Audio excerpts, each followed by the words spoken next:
This is the Tame Aperture podcast. Open the pod bay doors, Cal.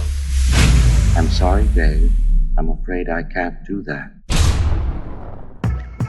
Welcome to the Tame Aperture podcast, where we talk about all things movies, from first-time directors, indie films, art house, and much, much more. Today, we've got a double feature coming at you, courtesy of director Zach Cregger. We're talking about Barbarian and Weapons. My name is Alan Martindale. I'm an editor and filmmaker, and along for the ride, as always, is Gabe Veenendahl, filmmaker, film instructor, and film evangelist. Gabe, we are in my fucking wheelhouse right now.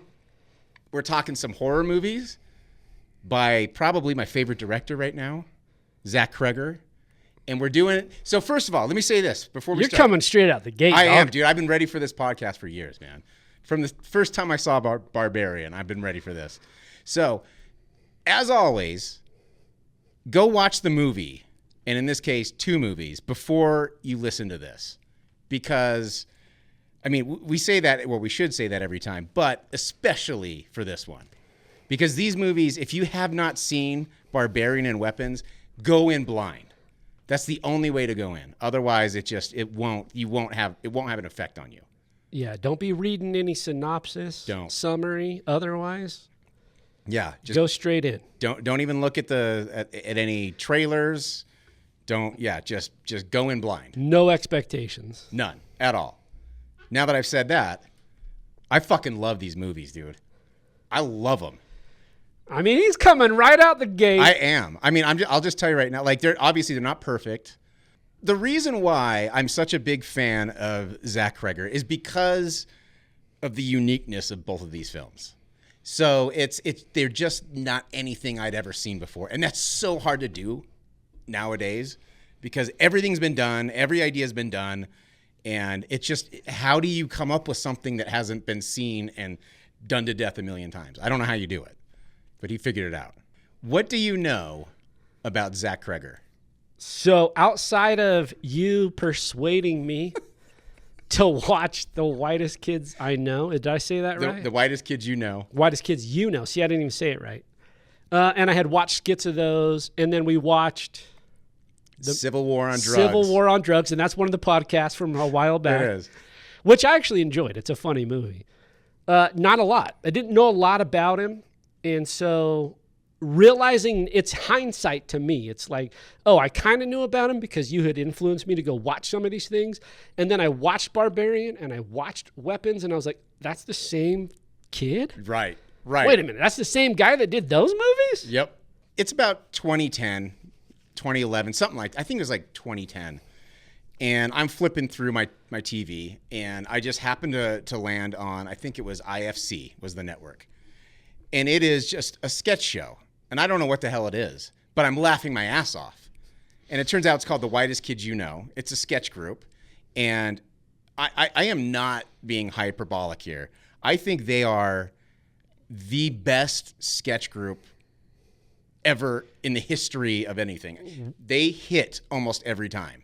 We've been doing this podcast off and on for 6 years.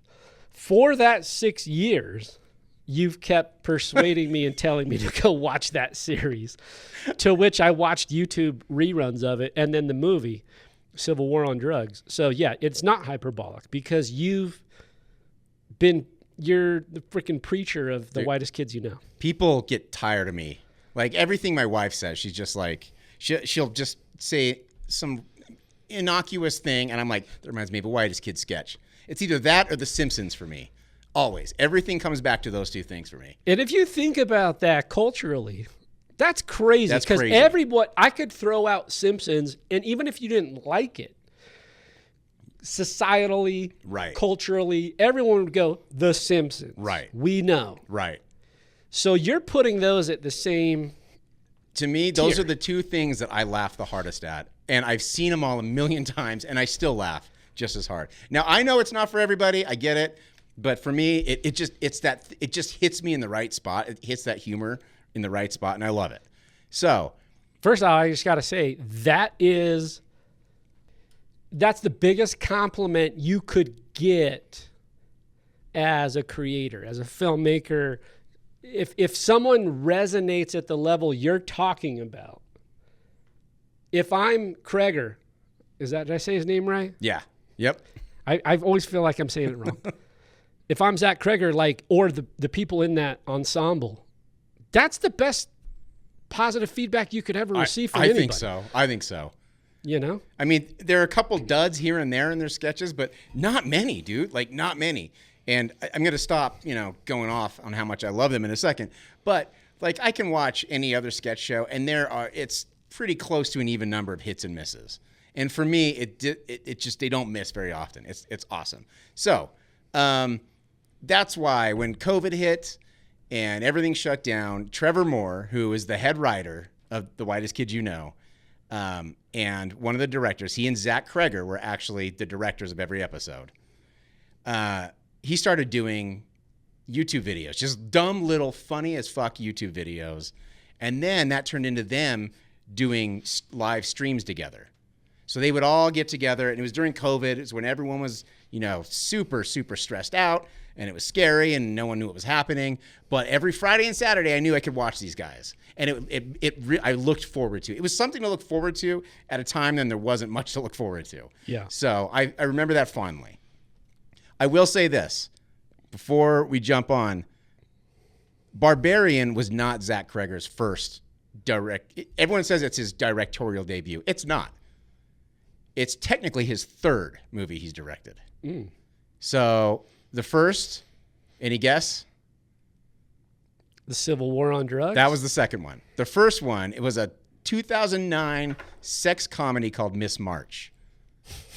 Terrible. It's terrible. He and Trevor Moore wrote it. I think they wrote it, but they directed it. They co-directed it. And it was a massive flop. Nobody liked it. Even Zach has talked about how it stressed him out and it bummed him out so much that it was such a bad movie. It did not turn out how he wanted. So, considering, which I'll just say, as continually aspiring, passionate filmmakers, where we're going out and doing shit, we're trying to keep making stories. Totally resonate with that. 100%. Where you put in all the effort and then it doesn't land the way you hoped it would. I mean, I heard Zach talking on one of the streams, actually.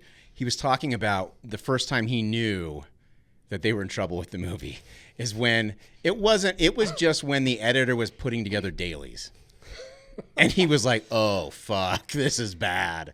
I feel like as a filmmaker, there are times where you go, oh, we have a movie. I know whether it resonates hard or it's really solid. I know we have something. Yes. There's a movie here that's fine. And whether it hits the way we want it to or not is whatever. But something. You're telling me if you're in the dailies? Yeah. It's not a good movie. I tried to watch some of it for this, and I couldn't make it very far. Dude. It does have some laugh out loud moments. It really does. But for the majority of it, it's not great. Remind me of the name again? It's called Miss March. Okay. And I'm going to double check and see if they wrote it. I know they co-directed it. I don't know if they wrote it or not. It's a comedy drama. It's an hour-and-a-half comedy drama. Yep, they both wrote it. And it all. What's interesting is it stars Zach Cregger. They both star and in Trevor. it. Yes, and Trevor. It's not good. It's got some notable names. However you want to consider that. You've got Craig Robinson, By the way, a comedian. Do you want to know what his character's name is in that movie? Horse Dick. Horsedick.mpeg. That's such a great name. See, it's got moments that are funny, but the majority of it's pretty bad. It's got Hugh Hefner. Yeah, well, it's about. I haven't seen it, so it's about Zach's his character is about to get laid on prom night, and then he falls down the stairs or something, goes into a coma, and then when he wakes up, his girlfriend, who he's going to get laid by, is now Miss March in Playboy. so then he goes to find her. So I don't know. But the idea that if the story revolves around some kind of Playboy plot, that you got Hugh Hefner Yeah. to agree to be in the film. Yeah. That's pretty big. Pretty good. And then came Civil War on Drugs, which go listen to our review. I think it's cinema gold. I didn't feel the same, but I You didn't. did. But I did. I didn't not like it. I was fine with it. And for context, that one is more, it was a feature that they made, but then they ended up chopping it up and putting it at the last segment of their show for their last season. So that gives a little bit of context. It's not, it's not quite cohesive, but it's good. It's more Monty Python-esque. Yeah, is what it is. for sure. And so then if you are a filmmaker, you've made Miss March, which is terrible. Everyone hates it. Box office flop. It hurts your reputation. They were like in their 20s, I think, when they made it. And it was their first big studio deal. And then you make the Civil War on Drugs, which really was not, I mean, no one really knows what it is. It's really, tacked on the end of a sketch show on an obscure TV network, cable network, right? So I can't imagine when you are going to make Barbarian that you have much confidence. Because I think the pressure's got to be on. Because he pulled a Sylvester Stallone. I don't know if you knew this. So he had people who had read the script and they wanted, and I think it was studios who wanted to buy the script but not have him direct it. And he pulled a Sylvester Stallone. He said, I have to make it. This is my baby. And it turned out to be like just out of nowhere, breakout hit. I love it. So The confidence, too. the confidence of that, like to me, like for me, knowing who I am and how self-conscious I can get, if I have a massive failure, my first outing, and after Whitest Kids stopped, what did he do? I don't even know what he was doing. I mean, that was my biggest takeaway was like I was looking at some of his history. It's like, what has this guy done? Right. And I know he's an actor and he's probably done some intermittent acting here and there. And I was like, what has he done? So the idea that he went and wrote something, and I want to say, though, somewhere in there I read that pretty much like A24, all the big names were like, nah, we're good. Interesting. I got to look it up, but I think they all said, no, we're good. They gave rejection letters. They're like, we don't want your After the stuff. film was finished? After or- he wrote it. After he wrote it, And he okay. was trying to present it to distributors and production companies. Hey, I got a movie here. A24 and others were like, hey, we're good. Oh, dude. Anyway, so Well, think about it. Let's put on, people like to shit on studios, and I get it. Like, I totally understand. They get in the way a lot of the time. But their ultimate goal is to make money. And his two directing credits are Miss March and Civil War on Drugs, Like, you're not going to have a ton of confidence being like, here, take this. look, Alan, he went from the Whitest Kids You Know, which is fine, Right. to a horror auteur. 100%. Yep, that's it. So what was, which for me as a filmmaker is inspirational, right? It's like you went from something that was good and it was fine, or it maybe it teetered and sucked and then was, Absolutely. now he's a horror auteur. I know. He did do a little acting. He was in a TV show called Wrecked. Yeah. That I tried watching, and I didn't love it, but it was what it was. And then, but a lot of people do like it, so it just wasn't my thing. And he was in, I think, a show called Guys with Kids or something that was on NBC. I don't know, but apparently that was like a big thing. I don't know. He's out there building his network. Yeah, A little bit. but there's not a lot. It's kind of just acting roles here and there, and not a lot. It's funny you mentioned that it's inspiring, because I was watching their streams religiously during COVID, and when he went off to make Barbarian, and then it actually inspired me to get my ass up and actually make my dumb little short film that I had a script that I've been sitting on forever. Don't say it. Well, it's just a 3-minute short film, Yeah. but it's a lot of work, as you know, to make a movie, and so it was inspiring, and it got me to do it. And so it is interesting that you say that, because I had the exact same reaction. It is. The leap is crazy, because now you're I mean, we went into this saying, and I had mentioned, look, I actually think based on the last 2 films he's made, which is the ones we're going to talk about here shortly, which is Barbarian and Weapons, he's now Hitchcock modern day level. he's 2 in a row that you go, those are fantastic auteur horror films. Yep, absolutely. These are not just movies that you chalk up to a franchise like Friday the 13th. And I love those movies. Love them. I love Nightmare on Elm Street's one of my favorite. That whole franchise I love. And they're different, right? It's not the same type of thing. And he's kind of revamped and reframed the modern horror film in his own way. And so he went from a sketch comedy to a horror auteur, which is crazy. It's crazy. And not only, he made fun horror movies that aren't campy, you know? Like, it's a lot, most of the fun horror films we see these days are campy on purpose or retro on purpose, and that's totally fine. Yeah. But we've seen it before. I mean, I've made them. Like in the last 5 years, myself have made short films that are essentially homages. To me, that's what's so crazy.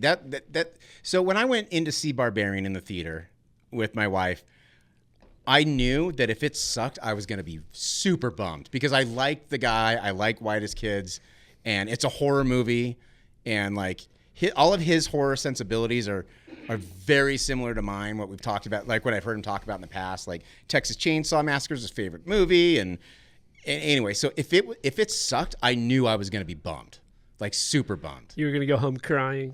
I mean, maybe not crying, but I was going to be like, oh, dude, like, it's fine. It's okay. This is going to, it's probably going to cry. Probably going to cry. Zach. Yeah. Why? But it ended up, I loved it because you didn't know where it was going. Yeah. How often do you do that? Or do you see that anymore? And not just in horror movies, but in any movie where you don't know what's happening, even structurally. We've become familiar with how horror films are played out. And I still love them. We both do. And you're even a bigger aficionado in the horror realm than I am. But I love horror movies. I love scary movies. But he changed the viewing experience. And the first, because I was kind of following along, if we're talking about Barbarian, there's something in the shock factor. Yes. Yep. For me, with the first 20 or 30, 40, whatever it is, minutes into the film, it feels very suspenseful, thriller, horror. We got a stranger in a house, and they're learning, is that the creep? Is it reverse? You know what I mean? Mm-hmm. Then there's a structural, just what the story structure just blows up. What was it for you? I think I know what it is, but I want to make sure I'm not misstepping here. As far as what was that structural change that just that flipped it on its head? They go from the basement, the very cramped, crowded, claustrophobic basement, to wide open California convertible with Justin Long. To me, that's when it just But flipped. For me, like, and that makes, yes, where they change the structure of the story, you're right, where it like changes the POV and where it's darkened. But that moment where I actually was not expecting what happened. This is there's a moment in the tunnel with Bill Skarsgård, and I'm like, wait, what? Because in my head, I'm thinking here's how I thought of it, and I could be way off, and maybe other people didn't think of it this way. I thought Bill Skarsgård either was the creeper, the guy that was the serial type killer, right? Yep. And then all of a sudden he's dead. Yeah. And his brains got smashed in. I'm so glad you said that because I was like, wait, what happened? So I don't know if you're familiar with how the writing of Barbarian started. No idea. So it was basically, and I'm paraphrasing, so I may get some of this stuff wrong, but I think I'm right on this. So Zach Cregger had just read a book, I guess, about the red flags that women always have to be watching out for. And as a man, he just was completely unaware of all of it. Had no idea. And as men, we don't have to worry about that. Yeah, I don't think of it. And so he wanted to, it was like a writing exercise, trying to see if he could write a scene with all of these red flags that women have to watch out for. You mean like sharing an Airbnb with a man you've never met? Exactly. Going like him. Whereas like if it was a man and a man, like if I went into an Airbnb and we had double booked for whatever reason, and it was a woman, I would be fine with it. 100. Yep. I wouldn't. Yep. My natural instinct would be like, oh, that's fine. Right. It'd be weird. Right.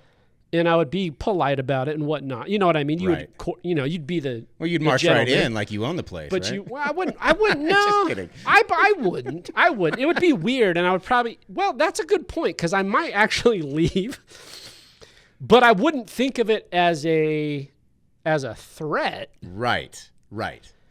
Like I might, if it double booked. Like, look, if we're talking, like this is a great point. Like if we're talking, I might go, oh well, I guess you can have it. I'm being serious. Right, I might sure. be like, oh, you can have it. I guess I'll figure it out with the, Yeah. Or if you were to do the thing that they do in the movie, like if you stick around, Yeah. I wouldn't feel it as a threat though. Right. But on the reverse of that, I can see where that, Absolutely. He's she says she doesn't want tea. He makes it for her anyway. Like he touches her stuff without her permission. You notice that she takes a picture of his license. It's just all things that as a dude, I would never think to do. But for women, like they got to watch out for this stuff. So that's what it started out at, just like an exercise in trying to do this. And then he thought to himself, well, it's so obvious that Bill Skarsgård, that his character is. Yeah, he's going down the trope. Right. He's It's like, oh, this is the guy. It's so obvious that he's the villain here. So I need to switch it up to make it unpredictable. What do I do to do that? And he discovered it as he's writing. And that's what I love about when I've heard him talk about him writing scripts, he figures it out as he's writing. Like he doesn't sit down and write an outline. And to me, that's where kind of a lot of the strength comes in. He's able to do that, to kind of free form it. I feel like that's the best way to do it. And Yeah. I not having, and you've written things and I've written things. It's like, I don't actually recall writing out full-blown treatments and outlines. I just kind of let it go. And it sounds like he's got that, but he's got that locked into a level that's like kind of far superior. Well, he's a huge fan of David Lynch, as we all are. Yeah. He attributes it to transcendental meditation, which is David Lynch is big into, which may or may not be a scam, depending on who you talk to. Was big into. Now he's dead. Yeah, now he's dead. Rest in peace. Just bring in the morbidity. Right. Exactly. That's what we do here. But so, like, I don't think transcendental meditation in itself is a scam. I think that they charge thousands of dollars to learn how to do it, and I think that's a scam. But that's just me. What do I say? But I can relate to that. Like having written the one that you helped me produce recently. Like I didn't go into it with some full blown treatment and outline. I didn't know what I was doing until I just discovered where it took me. And it's more comedic, dramatic, but it's like it just takes you there. That's the fun of writing. Like, yeah, I know, and a lot of people dread writing, and I do too. Obviously, like a blank page is a terrible thing to look at. It just is. But once you start getting into it and you discover it. That's the fun. Like, that's why I love editing so much, especially like documentary stuff, because there is no script. Like, you're finding the story as you're going. To me, and it's a puzzle. You're putting a puzzle together that exists. You don't know what it is, but it does exist, and you're just finding the pieces and putting them together. And to me, that's so satisfying. 100%. It's interesting, too, because when you bring that up about Barbarian, it's like having taught film classes myself, I go... And I try to tell students this, but I think that sometimes we get so bogged down in formulaic structure that creatively and artistically we forget to push ourselves. We go, oh, we got to hit act one. Yep. We got to get to the plot device here, and then there's the thing here, and yep. It just keeps going. And you're like, that's kind of, to me, like I get where it can help. Mm-hmm. But sometimes that's boring. That's why I didn't write for so long, because I was so scared of the formulaic stuff. And that's why I think Barbarians, for me, when I walked out with my friends and my wife who are not filmmakers and writers that love the art form, and they liked it. They were fine. They thought it was a good movie. But I was like enthralled with it. Yeah. I was like, this is like, it was a craving that I had. And so when I first saw Barbarian, when that moment happened with Bill Skarsgård, like my trained brain was like, oh, that was unexpected. And that, here's the thing. At that point, I went, oh, shit. I got no idea what's happening. Yes. I got no idea. I thought I knew because I was just following the formulaic structure, and then all of a sudden, boom, boom, boom, against the wall with some, which we don't know what it is until later. Now he's dead. And so that structure was, this is what I loved about the writing. The structure was literally in the movie shattered with skull fragments. Absolutely. Yes, absolutely. Well, it's even up to the point you don't know if Bill Skarsgård is the villain until he's dead. Yes. Like, you don't know whether or not he's a good guy, bad guy until he's dead. Literally, Alan, if you think about the writing, the structure of the writing, we think we're following, and it's shattered, I'll say it again, with skull fragments.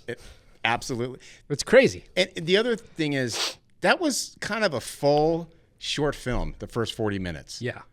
Like, that's it. You could have ended there, and it would have been a fantastic short film. Yep. But that's going to Sundance.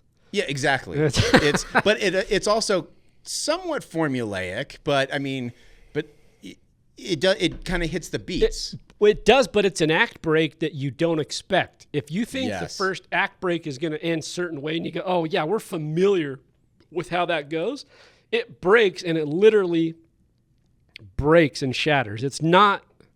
It's a shift, and you had mentioned it. It's like go from that to the cut of Justin Long in California in the whatever. The act break is now a whole nother movie. It is. It's not the same movie anymore. And the thing I loved about these different acts is that each of these stories are enthralling in themselves. Like, there's not, like, exposition is boring to me. Like, a lot of setup is boring to me. And maybe that's just an ADHD brain thing, or I don't know. But I get bored. Like, I don't need a lot of backstory. This is why I used to read a lot of Stephen King, and I can't do it anymore because there's so much backstory and boring stuff. And, like, these were actually interesting. The way he put it together, not too much exposition, enough visual storytelling. Like, it's just enough to keep me entertained, and the characters are strong enough in themselves to keep me interested. It's always crazy to me if this is this sign, and what do I know? I don't know anything.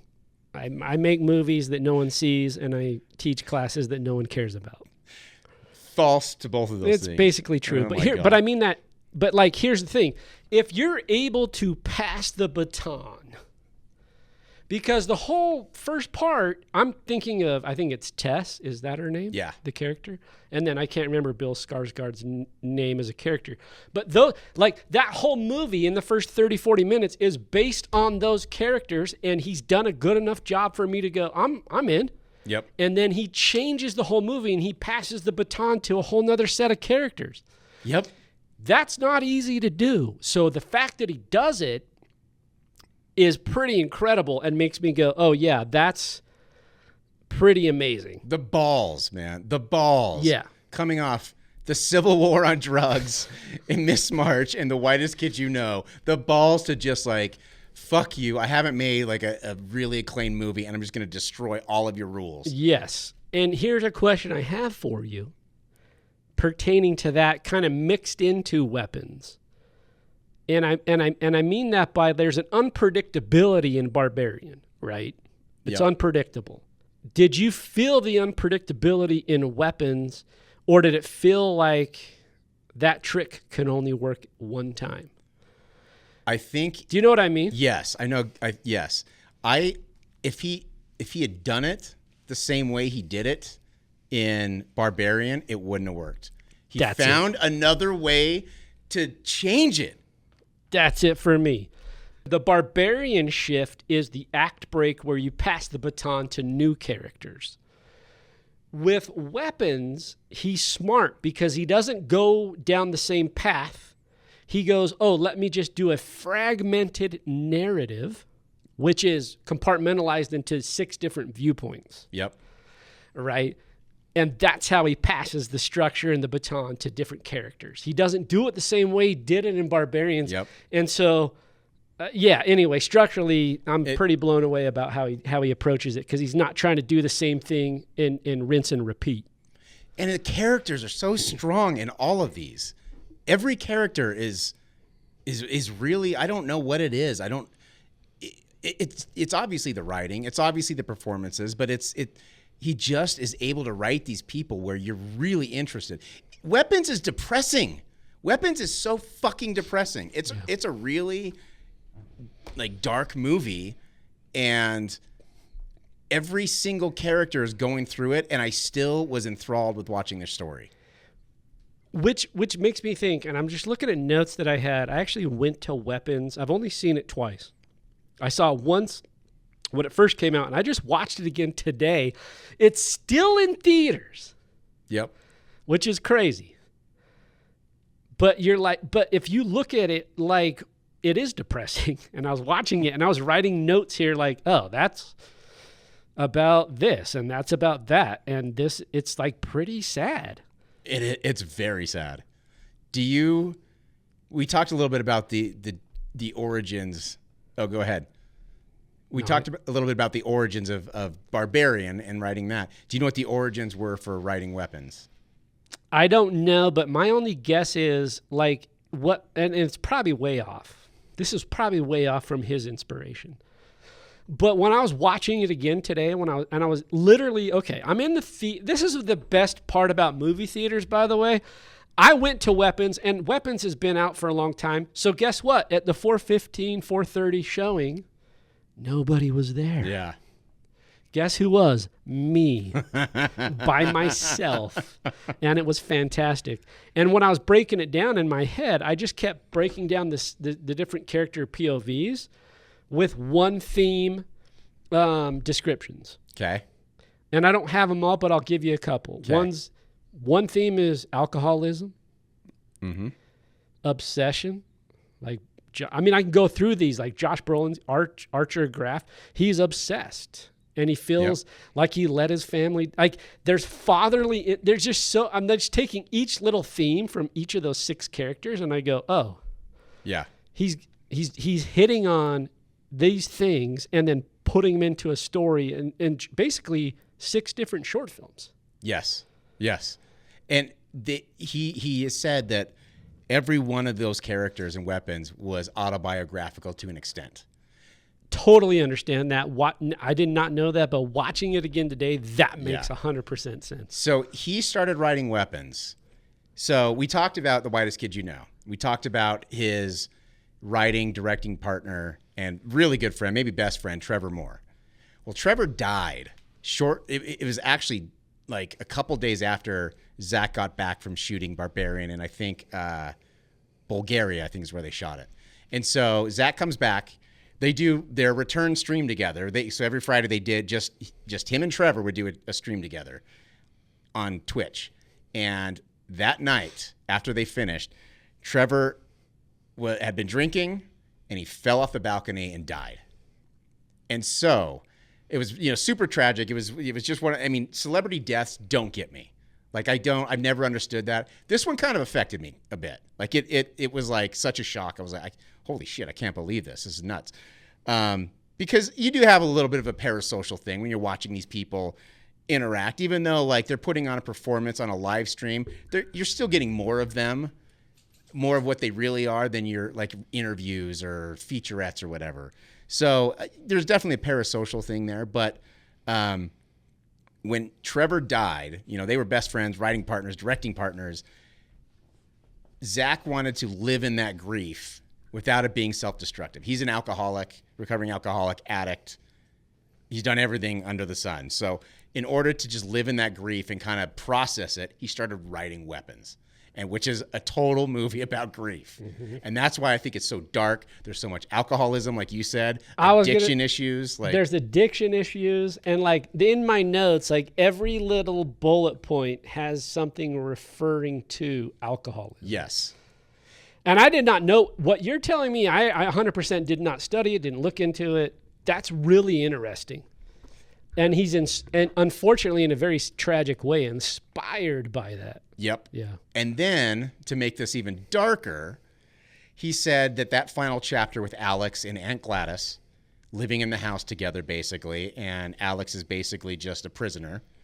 He said that's how Zach felt growing up with an alcoholic father.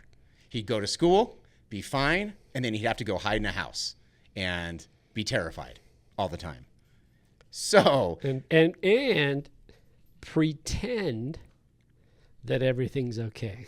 Exactly. Because there's a scene in that movie where Miss Gladys?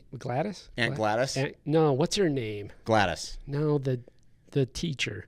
Oh, what is her name? Miss Gandy. Miss Gandy. Sorry, I was getting them. Gladys, Gandy, there's Yeah. too many G's.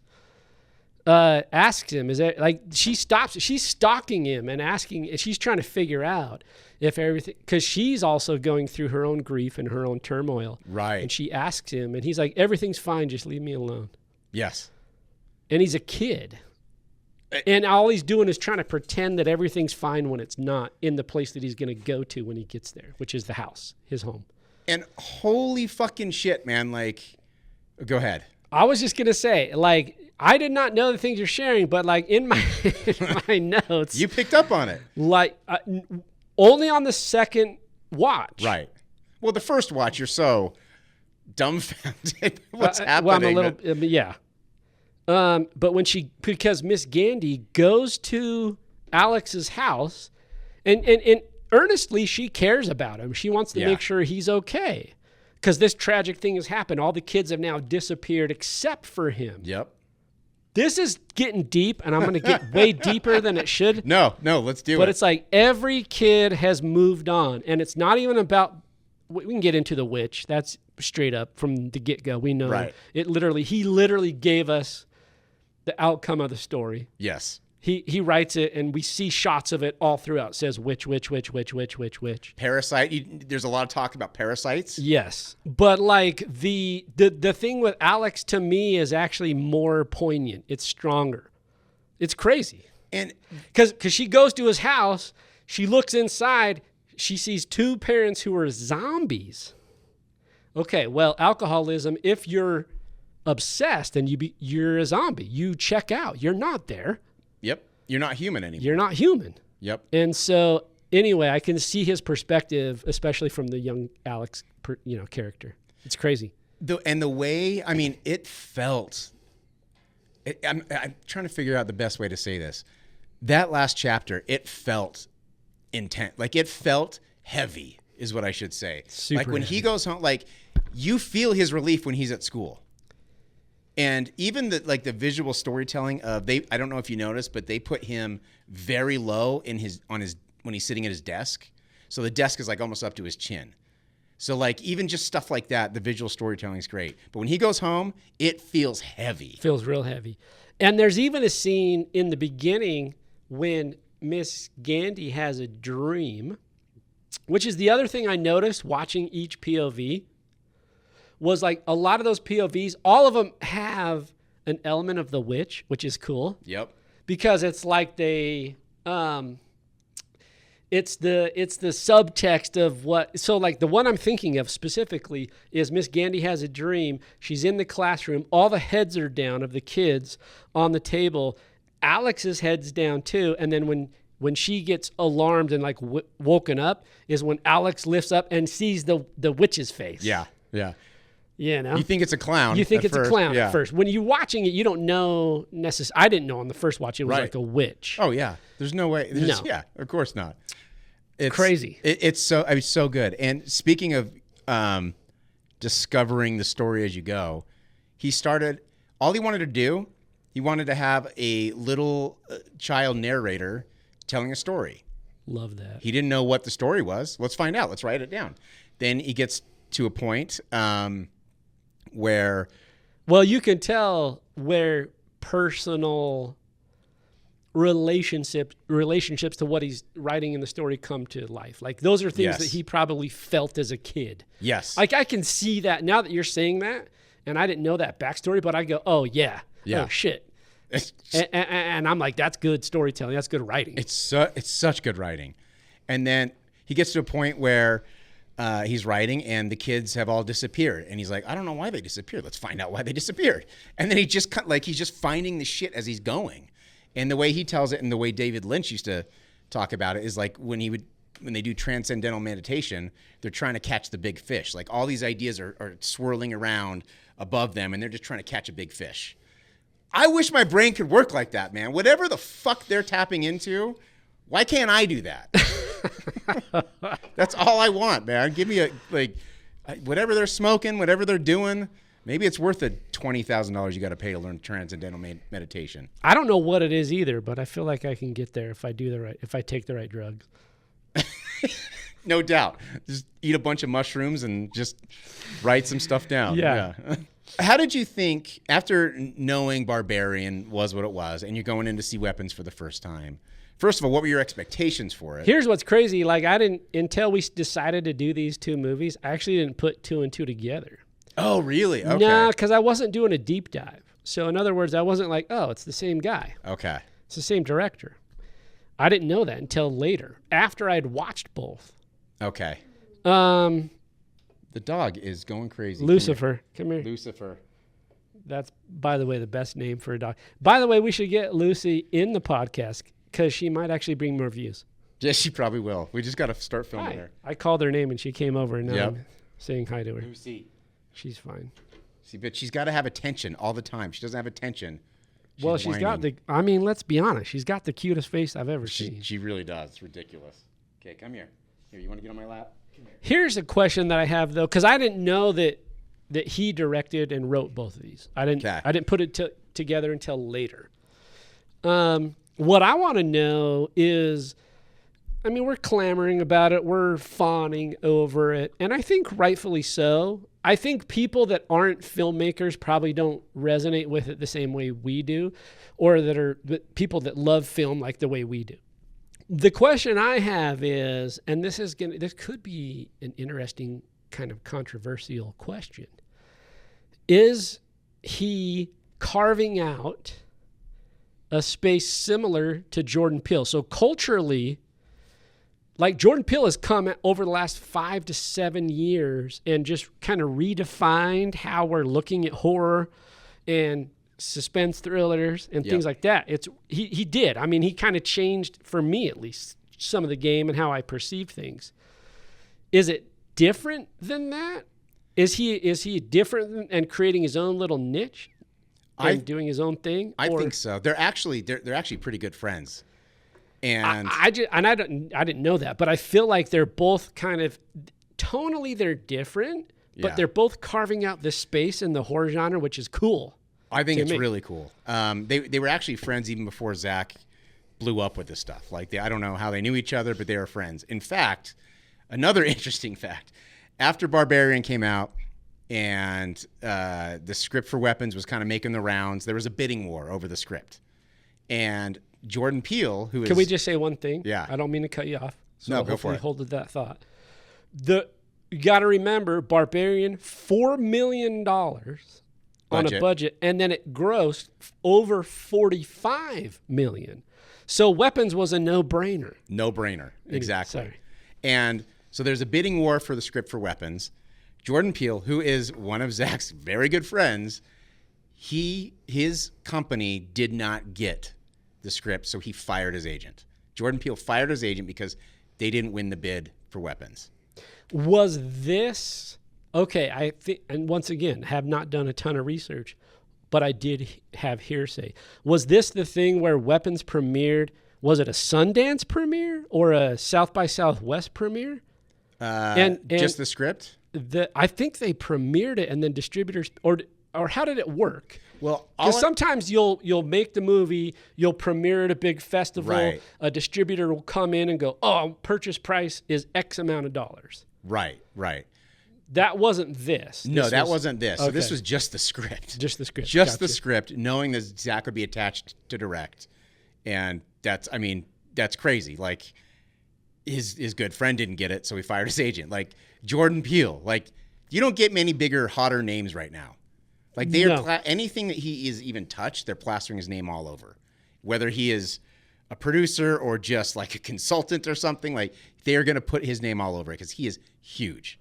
So, and he owns a company called Monkey Paw Productions. Yeah. So I thought that was just and so whoever was part of Monkey Paw, it sounds like from what you're saying, who didn't pick that movie up for Weapons, was like, Jordan was like, why are we not getting this? Yes, exactly. Like, that's kind of inexcusable. geeking out about Zach himself. Do you know what his next 2 projects are going to be? I have no idea. Before you tell me, Okay. I have a bunch of other questions, which we'll get to. Okay. But you tell me first what his next 2 projects Okay. are. So the second one, I don't know what it is, but it's going to be hard sci-fi. So not horror, straight up sci-fi, Love it. I thought was interesting.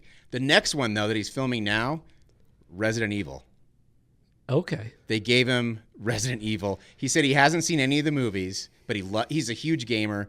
He's played all the games, and he wants to make a movie that made him feel like he felt playing the game, where he's got 1 bullet left and he's got to come down a dark hallway and he doesn't know what's coming, and like he wants to make a film that makes him feel that way.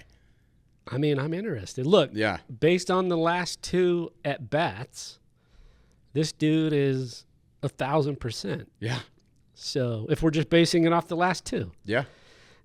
as we know in sports, that's pretty damn good. It's good, but I think M. Night Shyamalan was batting 100 at his second movie too. So you never know, that's man. true. That's true. I think it's hard to hold on to those. It is. Okay, now I got some questions for you. All right. Before we get into ratings, and then we'll dive into that. If you had a budget of $4 million for Barbarian, why do you think it blew up the way it did? Was that marketing, word of mouth? Was that quality of work? Like, what was it that made it blow up? Because going into it for me, like, I like horror movies, so it came out in 2022, and I'm gonna go check it out. Right. But it wasn't. I don't know what made it blow up, because it became something. It did. So, like, what do you think that was? I think a big part of it, I really don't think you can downplay this enough, or I don't think you can downplay it, is Bill Skarsgård. He was hot coming into this. He was it, and a bunch of other stuff that I can't think of off the top of my head. He was Pennywise the Clown. And that was huge. Like, that first, it was terrifying. I did read this. He executive produced Barbarians, or was one of the executive producers? I didn't know that, but it doesn't surprise me. I'm thinking he was. That's probably why they were able to do all this under $4 million, So- because he had some. He had to back have, pay that coming. means he had to have read the script and been like, hell yeah, Yeah, this is dope. for sure. Right? But they also had Justin Long. I mean, Yeah. he doesn't even come in till the 40-minute mark or 45-minute mark. It's crazy. I don't think Skarsgård was the only thing. I think it's a horror movie with Skarsgård, and just structurally, like we talked about, it's all over the place, and it's breaking new ground. And I mean, think we didn't people even were surprised. we didn't even dive into the movie, but going to it with my friends, and one of my good friends who's not like a horror lover like Yeah. we are. We love horror films. We walked out laughing our asses off because both of us were like, "Mama."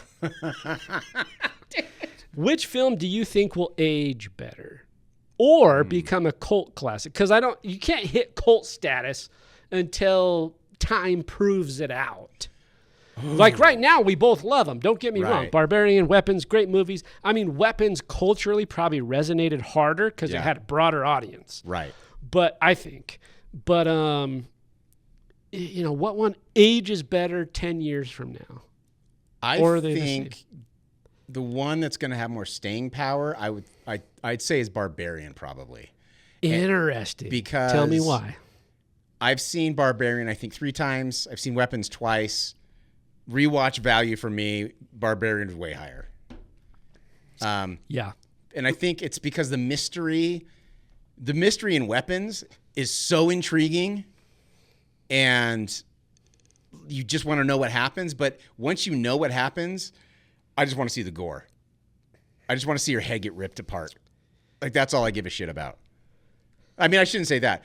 But it's just, for me, the rewatch factor was just stronger, a little bit stronger with Barbarian. I still love Weapons, don't get me wrong. But Yeah, as we know in the podcast, I'm pretty bullish on rewatchability. yeah. And I actually didn't think of it that way. When I think about if I was to call it now, I go Weapons is the higher quality film. No doubt. But when you say that, I go, oh, you actually might be right, because rewatchability with Barbarian is higher. Yeah.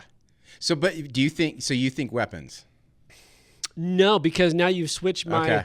film evangelist mode to like, once again, bullish on rewatchability. So I think you're right. You just made a movie about your love for I 80s. know. I know. Well, I can watch Ferris Bueller's over and over. Well, who can't? I mean, come on. It's so So good. you bring up a good point. When I first thought of that question, like, you know, which one's got more, what'll age better? I thought in my head Weapons, because it has so many societal implications or things. You know, we talked about some of them. But yeah, probably Barbarian. Would you rather? Okay, okay, this is a split between the two. Would you rather explore Barbarian's basement, under the thing? Like, I'm talking literally, not in a movie sense. Would you rather go into their basement in Barbarians or the biggest secret in Weapons, like the figuring out of the witch or whatever it might be? Like, what one do you want to dive into? I mean, in a literal sense. Do you want to go into Alex's house and find the witch, or do you want to go through the basement?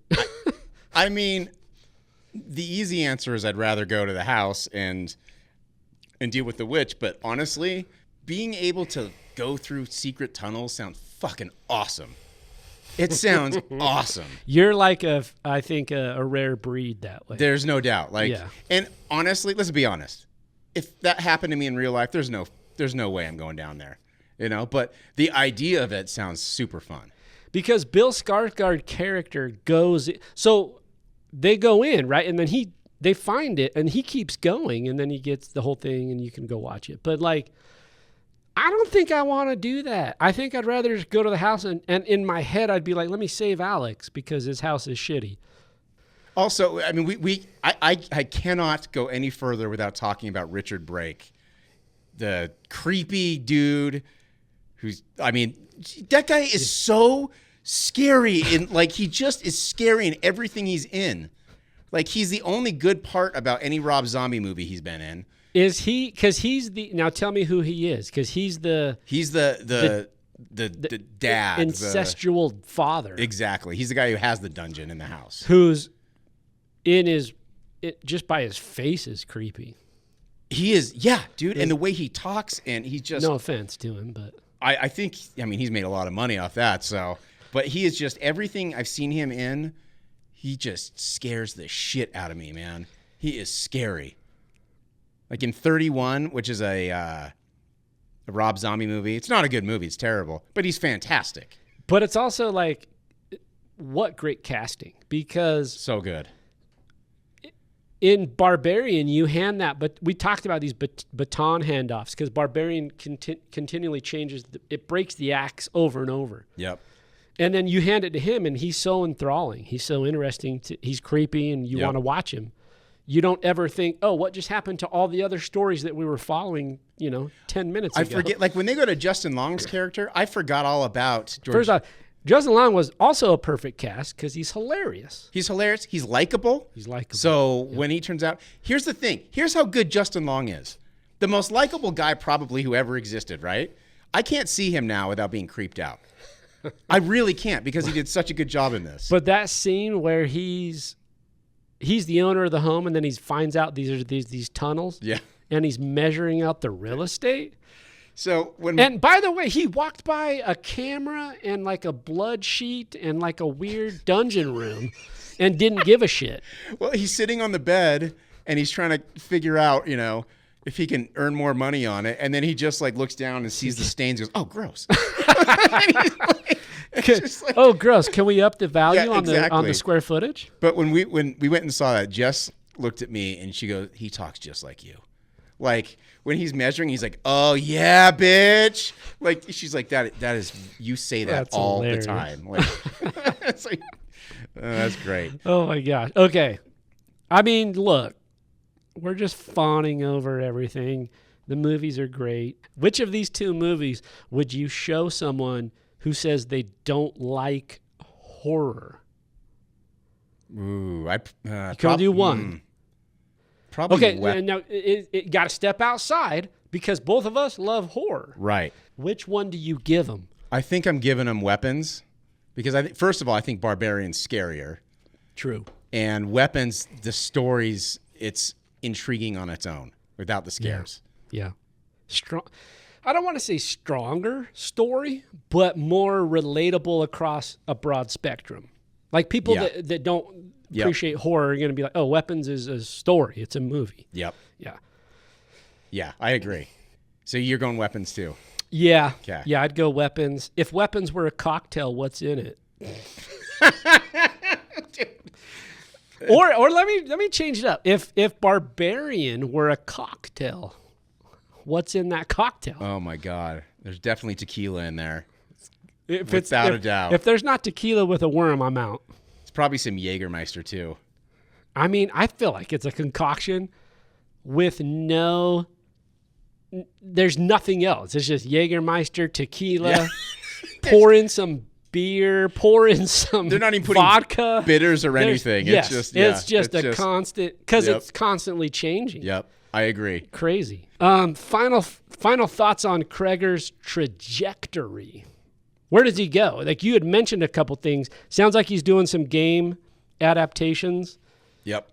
Does he hold the heavyweight title still? Because I feel like right now he's at the top of the world.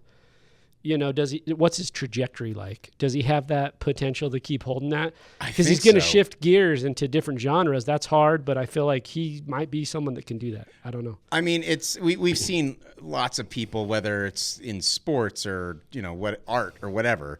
We've seen lots of people start at the top of their game and then fall off, and it happens all the time in film. So I'm not going to say like definitively he's going to just keep shooting for the moon, but he's got as good a chance as anybody. I mean, I'm sure he'll have some duds here and there. Everyone does, but like his style, his sensibilities, the way he writes, the way he directs, like he's got everything I love. Yeah. And so until someone takes that title from him, he's got it as far as I'm concerned. Yeah, I feel the same way. I feel like he came out the gate, he hit 2 home runs. He's got 2 of them right now. I think it's hard to make that adjustment, but if anyone's going to do it, it feels like him, because I always also feel like there's a place, if you come from comedy, which is, I think in some ways harder than some of the other genres. Dude, I totally agree. Comedy's hard. It is so hard. Like the timing. Just in general. So I think he's got the potential to keep pushing it. So I'm rooting for him, but he'll probably have a few whiffs. Yeah, I mean, the fact that he's taking on Resident Evil, and to me, and again, I don't know the guy. I just basically am his best friend because I watch him on stream, so I know everything about him. But yeah, I mean, gamers are notoriously, they rip apart any sort of adaptation. So it'll be interesting to see what happens if he doesn't stick the landing, if it's not up to their standards. But the fact that he is a gamer that might. I mean, the chance. Here's what happens: if it doesn't land, he turns into M. Night Shyamalan, which is like fear. You go 2 home runs out the gate, and then you just do Trap 20 years later. Do Lady in the Water, and guess what happens? In 20 years, when we're still doing a podcast that no one listens to, Cregger comes back and does the podcast with us, and we talk about all his ups and downs when he's trying to resurrect his career. Before we go through all the reviews and give our reviews, and obviously read the listeners' favorite Google reviews, which are awesome, I want to just quickly pull up the last 2 movies that Zach did and give you the ratings from IMDb and Rotten Tomatoes. So, what would you think? First of all, Civil War and Drugs. Let's start with that one, even though that wasn't his first film. Any guess? For IMDb? For IMDb. 4.8. 7.6. Whoa! Because, you know why? Because the only people who are watching that fucking movie are Whitest Kids fans. Okay, that makes more sense. That's the only reason why, I guarantee it. We could go back to our podcast. And we could look, but that makes more sense. And there are not enough ratings for either critics or fans for Rotten Tomatoes. Okay. Miss March. For Civil War on Drugs. For Civil War on Drugs. Okay. Let's go to Miss March. Boy. Any guesses on Miss March? On IMDb or Rotten Tomatoes? Let's start with IMDb. IMDb's got to be like 3.2. Actually, it's better than that. IMDb. Because they're always a little hard, is my point. I know. IMDb is 5.0 on 23,000 ratings. Wow. Good for him. He got 23,000 people to vote. Man, Now, I can't even get 23,000 people to watch my film. And I actually think my movie's pretty good. It is pretty damn good. For what it's worth. Okay, now let's move on to Miss March on Rotten Tomatoes. Any guesses? It's got to be rotten at like 48%. 5%. 5%. That's critics. Okay. 5% critics. I was going more with the IMDb, for the 50. Yeah. Usually IMDb is way harsher, and They are. 30% for fans. But those, yeah, okay. So coming off those two stellar. Okay, take those into consideration. Let's Okay. jump to, what do we got? Barbarian? Barbarian. I have that one pulled up, right? Okay. Yep. So what do you think for Barbarian on Rotten Tomatoes? I'm going to say 88% for critics and like 94% for audience. It is 92% for critics. Dude. So they loved it. Holy shit. And 70% for audience. You got to be shitting me. Yeah, the critics loved it. I can't believe the audience didn't like it more. But here's where I go when we were talking about it, right? Like I went to the movie with friends and my wife, and they love they like movies, but Right. not the same way Right. we do, right? We look at movies differently. So 92% would be us. Yeah. You know what I mean? I think it would. 70% would probably be them. I would have thought. So that actually makes sense to me. I would have thought the critics would be higher for sure.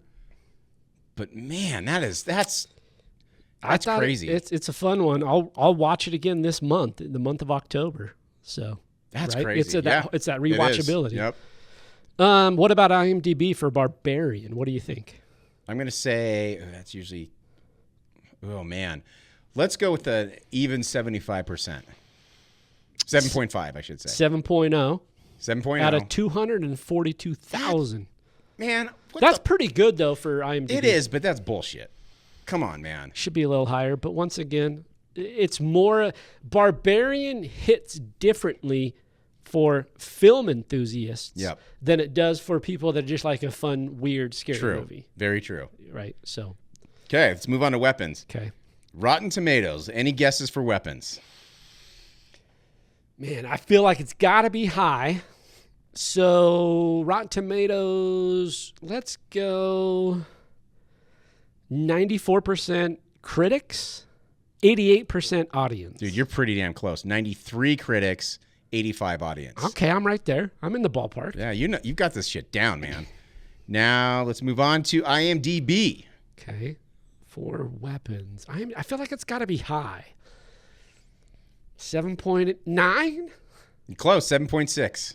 Still, I think that's too low. I think it should have broke the 8.0 I agree. barrier. And it's hard to do on IMDb, but I think It they is. should have, for sure. It is. Now, Okay, give me some Google. We have some here Google we go, reviews. baby. Okay. I'm just going to read. I got a 1-star here, and it's just... Is this Barbarian or This weapons? is Barbarian. Okay. 1-star. From Reynard Gasavage. Wait, his name's Reynard? Reynard, yep. Give it to me, Reynard. This movie is so terribly bad. This is not a B film. This is a C film that is a black stain on Bill Skarsgård's good record. At least try to give you the illusion of characters behaving smartly or in a justifiable way. But I tuned out so fast after the main character made dumb illogical decision after dumb illogical decision. And then there's a bunch of spoilers. While you're pulling that, because I have one for weapons, and we'll kind Okay. of do a couple back and forth, Okay. if that works for you. Radio Rebel says, for weapons, probably one of the most disappointing movies I've seen in theaters. I expected horror and suspense. Instead, got 2 hours of flashbacks and plot holes. I'm convinced people who rated it high just glazing, the director, or are bots. Take the money you'd spend on a ticket and popcorn and get yourself something nice. The movie feels slow And anytime you get anywhere, you're forced into a flashback. Forced. So Dude, angry, man. Angry. What is wrong with people? I don't get it. Okay, one more. I'm just going to read the first two. All caps. Do not waste your time. The film is incredibly moronic, cringe, slow as hell, predictable, not scary at all, and boring as hell. So that's just fantastic. I think these are just people behind the keyboard that don't really want to dive in and discover. I think they're just people who are miserable. So they're in their own horror film, Alan. You know, look, the internet is just now made for people who are just angry and just want to type. And I get it. I understand. No appreciation for fun things or things that are creative. We need to start having fun, because otherwise we're all just going to go insane. We got to give our ratings. Oh, yes. I'm sorry. I jumped in early. No, you're good, dude. You go first. Wow. Which one are we doing? We do Barbarian first? Let's do Barbarian first. I'm going to go with, we always go out of 10. So for Barbarian, because of the unpredictability, the plot, not the plot shifts, but the act shifts, the excitement and the comedy. I mean, let's not forget that the mother dives off a water tower at the end, and I got thrown for this loop of like, what just happened? And also, for whatever reason, I loved it. I just love that she saved herself to save her quote-unquote baby. Amazing. And I love just the off-camera gymnastics of the mother being on top of Tess and then landing under her somehow. No one, yes, of course. So good. Dude, and so no good. one expected Mother to even jump off and save her. Exactly. So that whole thing, and then you got to suck a teat. So I'm going to give it 8.2 suck a teats. I just fucking love this movie, man. Yeah, it's great. I love it. I just straight up 9.4 bottles of milk. Damn, dog. Yeah. Going in hard. Look, I'm not saying this is a great movie, but you're going hard. I'm going hard, dude. man. I love it. Going hard. I love it. Okay, weapons. Yeah, weapons for me, the rewatchability, which I think you brought up, which is a great point for me as a person who wants to continue to watch movies. Like, Weapons is fantastic. I think it's deeper. I think the story hits harder. It's got more cultural and societal context. But I don't think it's quite. Actually, for me, it's not quite as good as Barbarian. I know that sounds crazy, but I'm not going to go too much lower. I'm going to keep it in the 8s. I'm going to go 8.1 POVs. Nice. I like it. A little subtext there. So. I agree. It's not to disparage it, but it's not quite as good as Barbarian.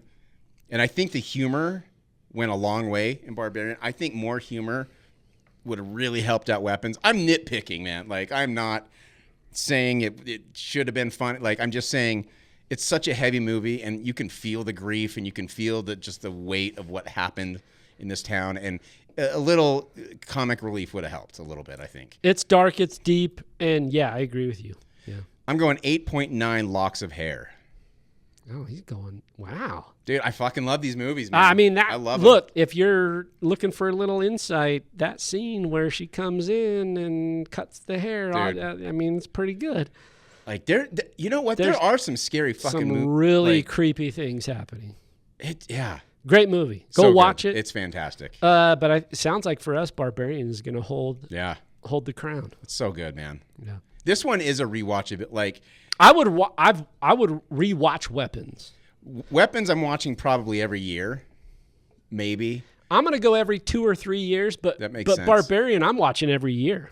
Barbarian I could watch 2 to 3 times a year probably. I'm not against that. Like, I could watch that a couple times a year and be perfectly happy. Yeah. There are just Mama. Just hats off to Zach Cregger. For real. Like, that's you went from the whitest kids you know to some of the best horror films in the last 20 years. And you know, just saying. You know what's crazy? Like, again, I don't know the guy. I'm pretending like I do. I don't know the guy, but he was going to do our podcast. He was going to do our podcast. Now he's too big for us. But every interview, every time I see him speak, they still do streams every once in a while with the living 4 members. He seems pretty much the same guy. Like, you don't know, because I don't know him, but there's not like lot of times you can tell when people change. I think there's a lot of truth to you remain the age at what you become famous. And he didn't become famous till he was in his 40s. Until basically. he was our age. Yeah. So, I mean, it makes sense. So maybe he'll still do the podcast. Maybe he will, dude. Maybe he will. He'll blow up our podcast. Maybe I'll get Timmy. Timmy is another one of the whitest kids. He'll come on the show. I'm sure Okay, he will. let's get Timmy I'll reach on. out to Timmy. Let's do it. He does a horror movie podcast. Thanks for joining us for this double feature on the Tame Aperture podcast. Gabe and Alan signing out. The Tame Aperture podcast is produced by Dutch Angle Pictures in association with Studio B Productions. Listen, watch, and subscribe on Apple Podcasts, Google Play, Spotify, and YouTube.